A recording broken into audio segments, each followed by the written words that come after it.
Og áfram höldum við að skoða skákir sem geta endað snemma. Hvítur leikur E2 til E4, kóngspeðsleikurinn.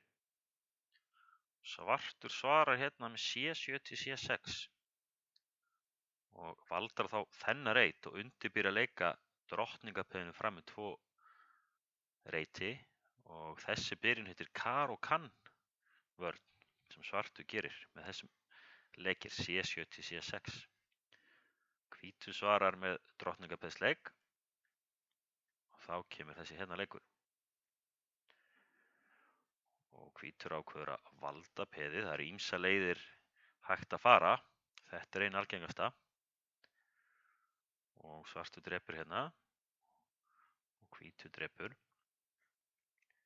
Þá leikur svartur hérna riddari D7 sem er alls ekki slæmileikur.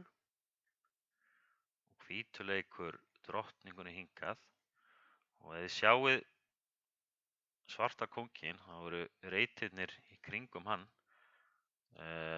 allir fullir af hans eigin mönnum. Það er lítið pláss í kringum svarta kónginn. Þannig að þetta hérna getur verið svolítið slæmileikur. Af því að nú á hvítur mjög góðan leik. Og þetta er svona mjög gott dæmi þar sem hvítur nýtur sér að það er lítið pláss í kringum svarta kónginn. Og hann getur nefnilega gert skák á móti í næsta leik. Og það er riddari hingað. Sjáum að það er skák á kónginn og hann á enga reiti til að fara á. Og peðið má ekki drepa, gott að sé nefndu það og spyrja það hvað þetta heitir. Þetta er leppur, peðið má ekki drepa riddarann, þá væri skák með drottningur á kónginn.